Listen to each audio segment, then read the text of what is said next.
Marre des formatages et injonctions de la société, des fais pas ci, fais comme ça, deviens ce que tu n'es pas.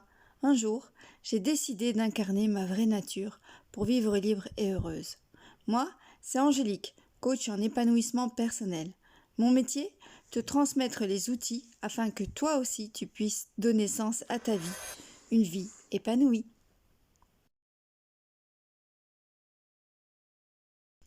Il y a 9 jours, je suis partie depuis la Belgique pour faire un tour de France. Je me suis arrêtée ici dans le Var, dans les hauteurs de Sainte-Maxime, où j'étais attendue dans une magnifique villa avec toute la famille réunie pour célébrer un mariage. Bien entendu, cela concerne notre petit cocon familial, notre petit jardin secret, mais j'en profiterai comme à mon habitude pour te faire un petit lien sur le coaching, le développement personnel. Et puisqu'il s'agit d'un mariage, nous allons parler d'amour. Alors, plus qu'une fête de mariage, c'était un séjour de mariage. Nous avons logé tous ensemble en famille pendant quelques jours.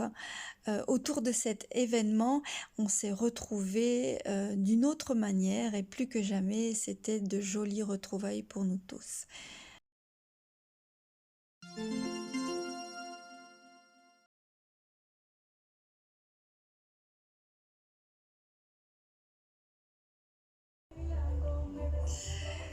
Je sors d'une cérémonie de mariage, les yeux rougis, beaucoup d'émotions.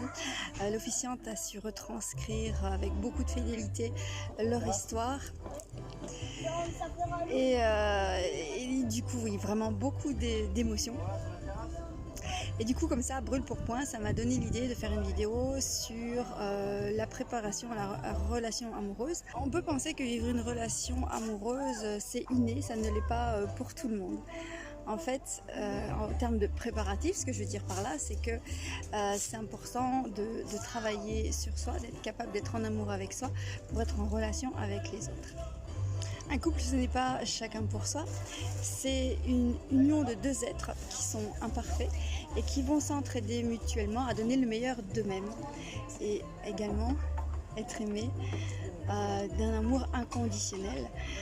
C'est beaucoup plus favorable à cette évolution parce que qu'en est-il si on est constamment jugé par l'autre, si l'autre veut absolument toujours que vous vous confortez à sa propre vérité, que vous perdez finalement et que vous n'êtes plus vous-même, c'est pas une union possible. Donc ça demande aussi beaucoup d'amour inconditionnel, ne pas juger l'autre et l'aimer et l'accepter tel qu'il est, bien entendu avec cette idée de donner le meilleur de soi-même, d'avoir cette capacité aussi à faire miroir à l'autre pour l'aider à évoluer, à donner le meilleur de lui-même parce que tout n'est pas parfait.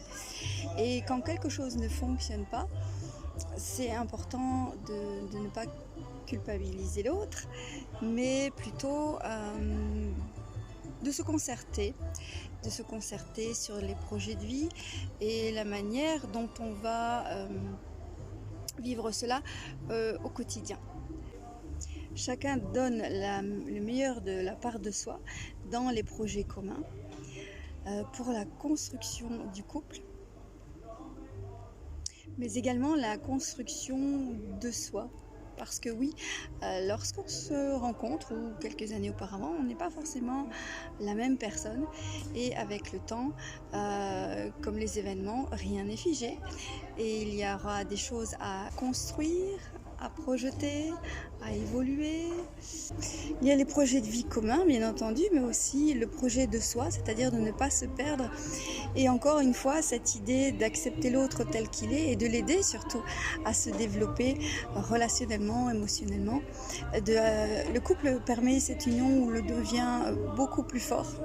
À l'inverse, dans les relations toxiques, à force de rabaisser l'autre, de le critiquer, de le juger, non seulement cela ne permet pas d'être en lien, mais ça détruit complètement la personne et également la relation. Donc se préparer à l'amour, ce n'est pas anodin. Et la relation, tout du long, c'est un chemin d'épanouissement et de construction. Rien n'est jamais figé, rien n'est jamais pareil. L'idée, c'est partir au jour le jour, mais de partir sur ce projet commun de la construction.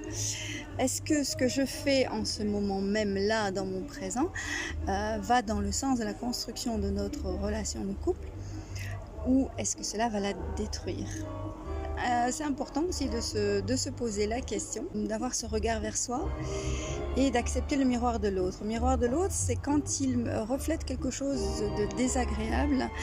Peut-être que c'est quelque chose qui est en moi qui n'est pas réglé. Peut-être que c'est quelque chose que j'ai en moi à travailler. Et lorsque j'admire quelque chose chez l'autre, c'est quelque chose que j'ai en moi et que je peux encore faire évoluer et que je peux non pas envier l'autre, mais plutôt faire en sorte de développer ça. Et comme l'autre est mon partenaire, il peut m'y aider aussi. Donc la relation miroir, c'est quelque chose qui peut aider positivement à évoluer personnellement et à évoluer dans son couple. Et si quelque chose ne te plaît pas, arrête de le critiquer. Si quelque chose ne te plaît pas, tu peux tout simplement faire en sorte de donner le meilleur de toi-même et de faire en sorte que l'autre puisse avoir cet espace de se construire, de se libérer et avec bienveillance, de le guider, de l'aider sur la voie, de donner le meilleur également. Alors ce n'est pas toujours simple, mais quand ça se fait avec bienveillance et amour inconditionnel, ça donne quelque chose de vraiment beau. Ça s'appelle l'amour. Moi, je retourne à la fête de mariage. Je te dis à très bientôt. Écoute mon vôtre.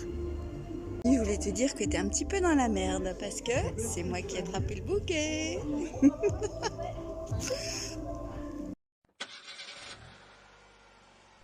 Au gré de mes voyages et de mes balades, je te transmets des conversations et sujets de développement personnel.